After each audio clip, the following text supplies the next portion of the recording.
blindness, chronic pain, mental health diagnosis, goals of substance use reduction, and the list goes on. We all have our own experience with disability, whether it's our own, with people we know, or with people we encounter in our daily lives. Here at AbilityMKE Now, we break down the barriers and celebrate the ability in all of us. So looking forward to a fun time here tonight. We've got quite the crew joining us, and our special guest is a dear friend that I am very, very excited to share. But first, I am going to go ahead and bring in the lovely Denise Vargas to go ahead and say hello to everyone. How you doing, Denise? I am fabulous. Hello, Milwaukee, and everyone around the world listening to us. This is going to be a fun show. I'm super excited about our guest. And yeah, you know what? Enough about me. Let's get the show on the road. Excellent. Thanks so much for being here, Diva. And you guys all know Alan Holmes. He is another great friend of this show. I'm going to bring him in next to say hello. How you doing, Alan? Okay, it's like,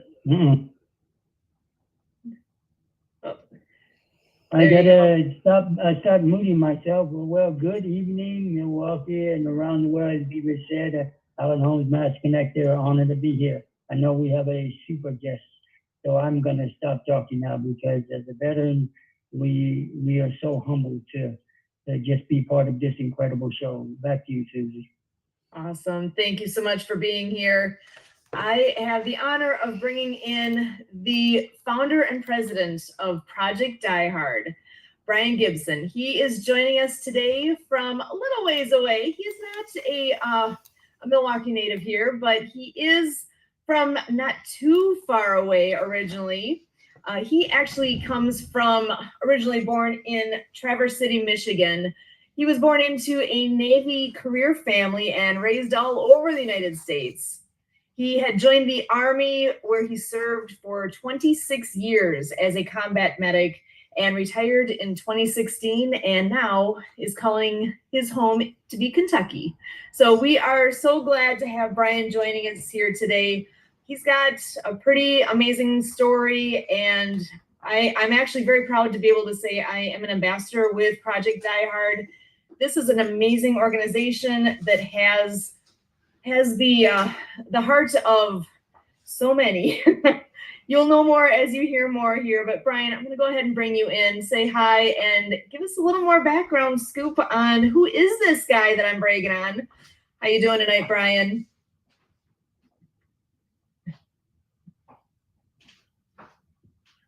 I'm doing really good, Sue. Yeah, I'm so honored to be here with Alan and Diva. I've known these guys for a couple of years, been following them. They do great work. I'm just so impressed with the work they do. Me, I'm just a sinner saved by grace. Yes, I was born into a Navy family in Traverse City, Michigan, because my father was stationed at the Great Lakes, and not just the United States, so the world I was raised around. Okay.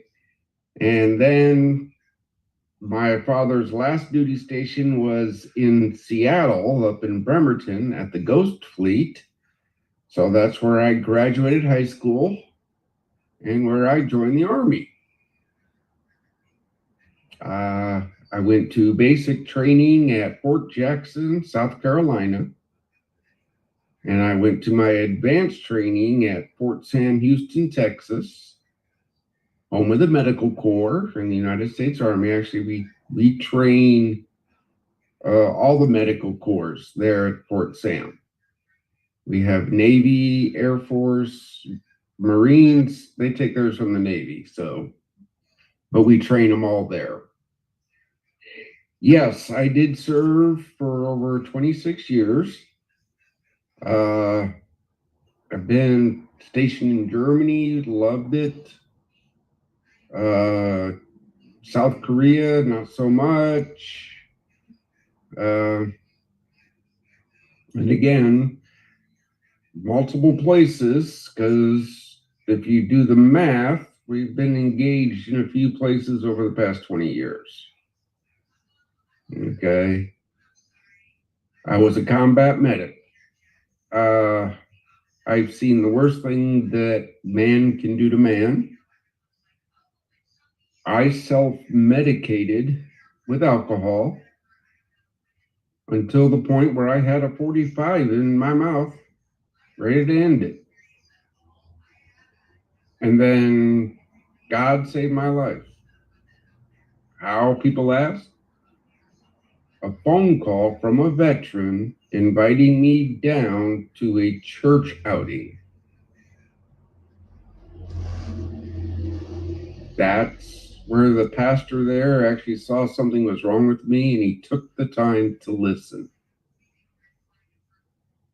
And that was 2015. I retired out in 2017. But right before I retired out, I got the phone call from the wife of one of my best brothers, my best friend. We did 3 tours together in not so nice places. She called me and she went, Doc, what do I do? What do I do? In a panic. And I went, take a breath. You got to tell me what's going on. And she goes, Eric's hanging in the garage. I had a really tough time accepting that. I went back to my father. And, you saved a wretch like me. Me, you saved.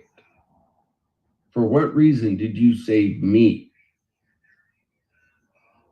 And one thing led to another, and the next thing you know, I founded Project Die Hard.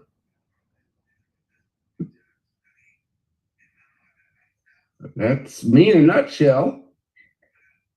It's an amazing nutshell.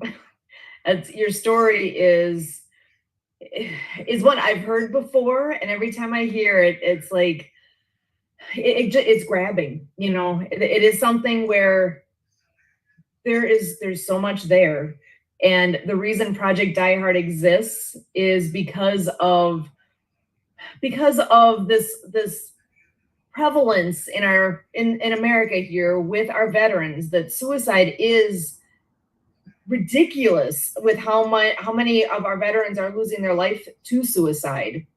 You're the one that shared the statistic with me. You want to? Well, I'll share it again. I have no problem sharing that statistic.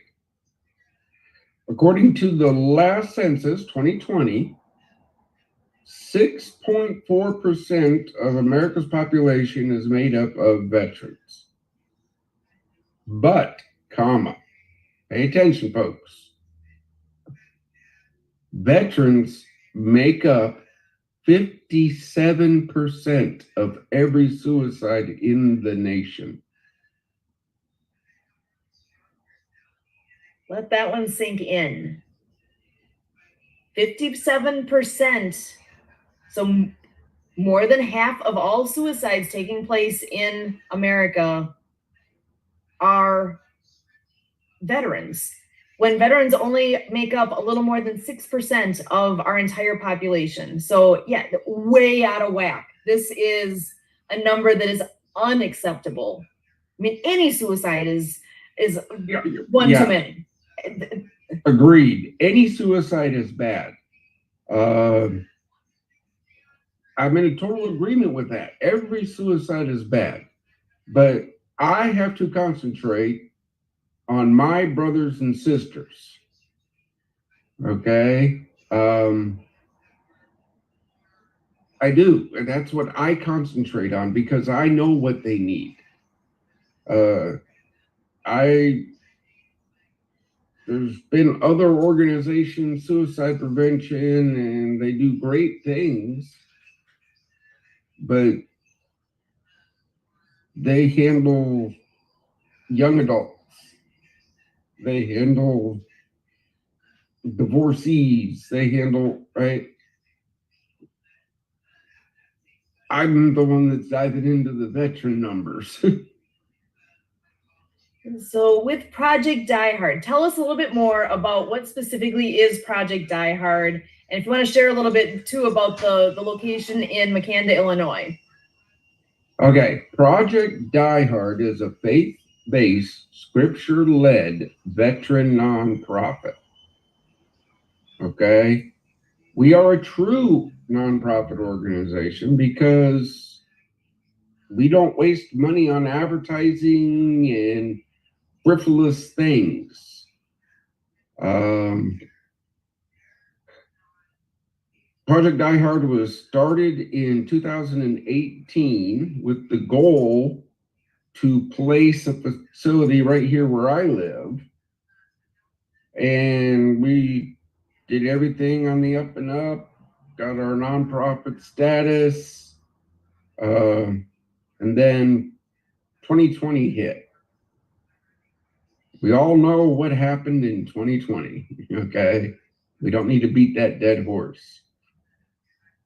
But during that time, the Veterans of Foreign Wars magazine reached out to me because they heard what I was doing, and they featured me in the magazine under their Still Serving campaign, which led to WSIL TV out of Marion, Illinois, to call and say, hey, we heard about you. Are you willing to tell us about your story and your mission? I said, of course, I'll go anywhere and talk, That led to a Christian daycare organization reaching out and saying, we saw 7 seconds of your story. Would you mind coming up and telling us your story and what you're doing? And I went, okay.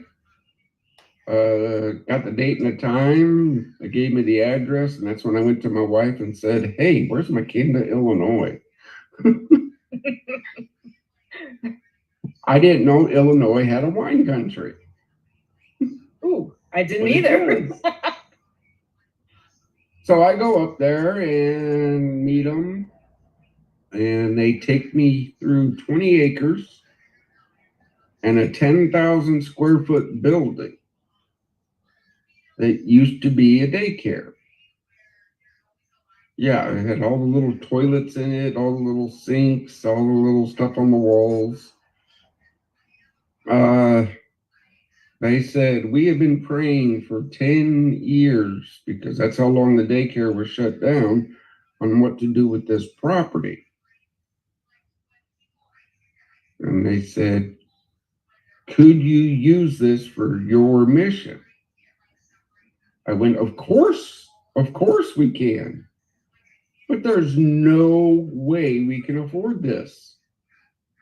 I mean, there's no way we can afford this. We barely scrape by doing our fellowship breakfast, right? I mean, and they go, good, we're donating it to you. So huge.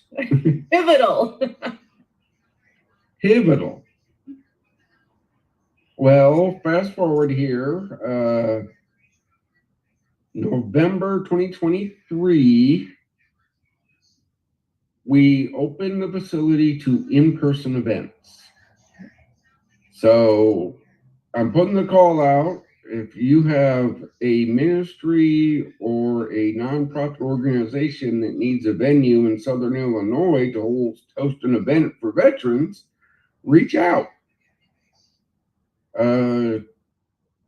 Teamwork makes the dream work. If we all work together, everybody will prosper. But when that facility is completed, it will provide skill training, counseling, therapies, transitional housing for 12 single veterans and 2 veterans with their families for up to a year. our goal is to place a facility in every state. As I like to say, they are going to be beacons of hope for veterans. I absolutely love where this is all going, and that we are at a very big point in time right now with where things are going. There's a lot of pieces in motion, lots of things moving forward rather quickly, and still a long ways to go. But it is a really, really magical time right now with pieces coming together. But I would like to bring Diva and Alan in here to this conversation. Diva, I'll pass it over to you first. Well, you know, Brian, I absolutely love your story, love your mission, love you. What I loved most of all is when you said, "Why did you spare me?" You know, it's because God has his reasons. We don't necessarily know them, right, at that time. But to know that he spared you to do this beautiful work that you're doing, to help so many others who need the help, who would, maybe they don't have someone like you did who hears them, right? We all need that person. And that is why you're still here with us. And I'm so proud to know you and so happy and so blessed. Continue rocking out, my brother. Thank you. Excellent. And Alan, I want to give you a chance here as well. Do you want to come on in? Do you have any comments or questions at this point? Well, first of all, thank you, Diva, for those kind words, and thanks for putting me second because I get a little emotional. Brian, I love you, brother. You know, as a 13 Bravo, I know that as a Tilly Tenacum, the combat medics were always there, and what you've gone through and what you've done and what you continue to do, it is deeply an honor. Still one veteran to another. I applaud you, and I too love you, my brother, and I really appreciate that the Ability Now and the Liberal Rest Radio and everyone here allowing you to hear your story. And I too have heard it a couple of times, but not in this deep depth. So I applaud you, and I definitely want to go ahead and right here on August 21st, 2024, make a commitment like we did to serve, to honor and protect against all enemies in foreign and domestic. That is what the enemy of the suicide prevention, lowering that number.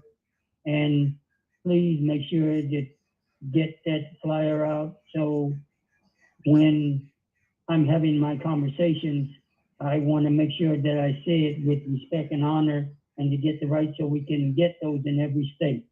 It is an honor and a privilege again to know you and respect and honor what Project Die Hard has done and continue to do and change the world.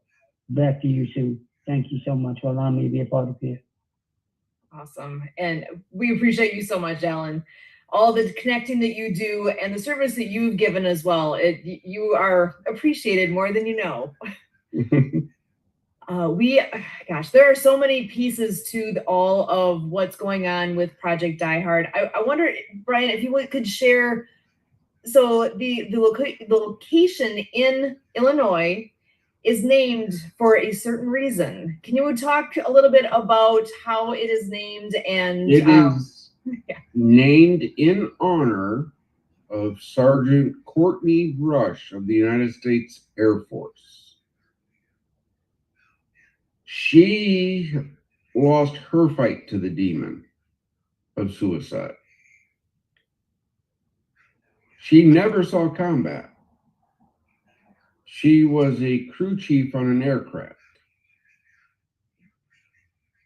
Her demon was doing the angel flights. Those are the flights that bring our fallen home. People have seen the pictures on the internet of the big plane with the caskets covered with the flags. That's what she did. Repeatedly. That was her demon. And that's how every facility is going to be named because they're heroes too. And the war continues here at home. I got to stress that to the people. Just because we leave war doesn't mean it leaves us. Not at all. And I had the privilege of serving as an EMT locally here for 10 years. And that was just on a very part-time basis. You know, the whole idea of volunteer fire department. And the number of things that I saw in that amount of time doesn't even have a freckle of comparison to all the things that you've seen as a combat medic. But I'm telling you, there's days, there's pieces of what I saw that stick with me. Once you see, you can't unsee things, right? So that stuff sticks with you. And to be able to have and it hits every person differently, right? We all have different backgrounds. We all have different experiences, because, you know, two people can see the same thing and one person will have a different response than another just because of who they are. That we are all different. But that's why, like I hear you say so often, teamwork makes the dream work, because we all also bring different pieces to the table. We bring different experiences, and your experience and your background is what a lot of our vets need, to have somebody that can relate to them, that they can talk to, and we need more Brians out there that can be making a difference. And I know you're the humble man behind it all, and I appreciate that so much. But you do make a massive difference, and I'm often asking myself. Okay, so Die Hard wouldn't be where it's at right now if it wasn't for you, because yes, you handle the education aspects. You talk with colleges on behalf of Project Die Hard.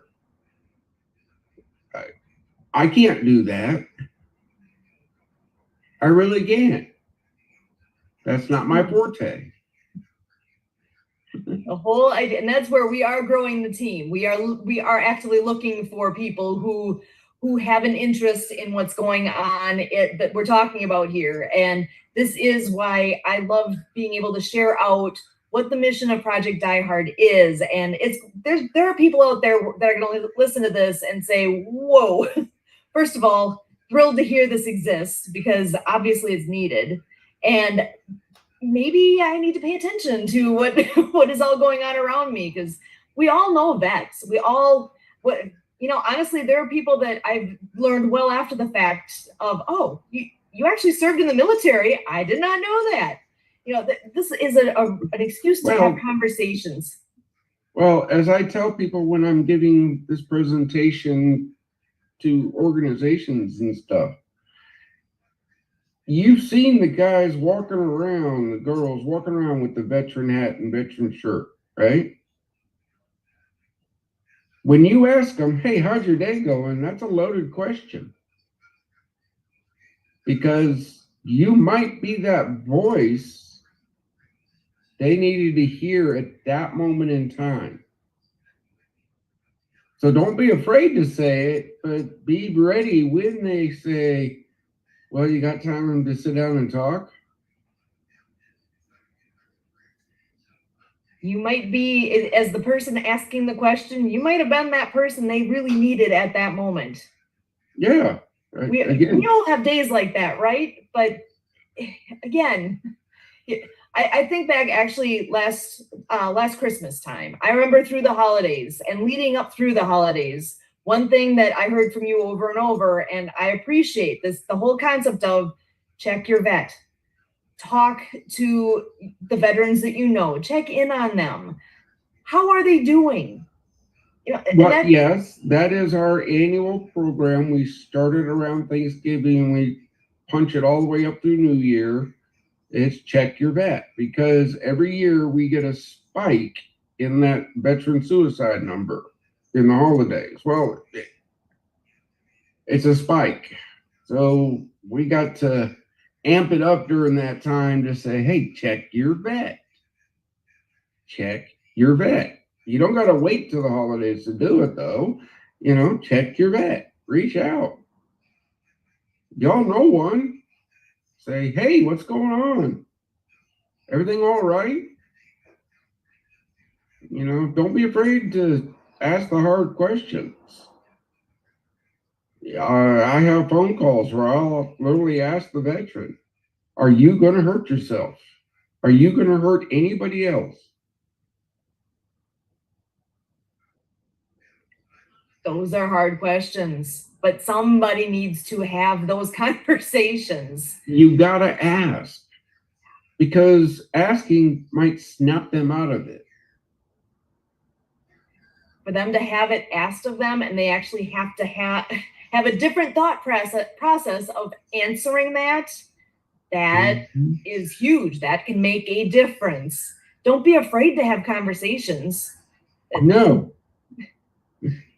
Never be afraid to have conversations. In fact, that's what our fellowship breakfast is for, that we do every month. It brings veterans together to fellowship, get mutual support, and a free meal.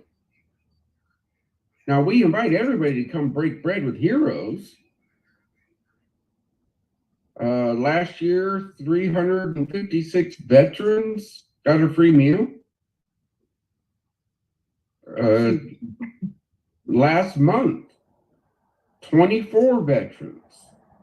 That is our record for the year so far this year. 24 veterans. I would love to see that being something that happens all across the country, and time will tell. We need to do that. Actually, Diva, I'm going to go ahead and bring you back in here. Yes. So Brian, question that I have. Let's say that we are speaking to someone and we can see that they really need help. Where would you suggest that we can lead them to if we are not experienced to do that, obviously? Best, if it's an immediate thing, look, dial 911, okay? Tell them, I am talking to a veteran here that may be suicidal. They'll know all the pieces of the thing. Now, if they're not desperate, 988, press 1. That takes directly to the veteran crisis line. If you sit there and say, here, talk to these guys, they know, right? Again, reach out. Just last week, we had a veteran reach out to us that we couldn't help, but one of our sister charities, the need was put out, and we got the veteran help. I love what you are all doing, and we love Project Die Hard. We are so grateful to be able to share, and more information can be found at projectdiehard.org. That again is projectdiehard.org. Alan, Diva, as always, we thank you, and Brian, so thrilled. And as always, we thank you.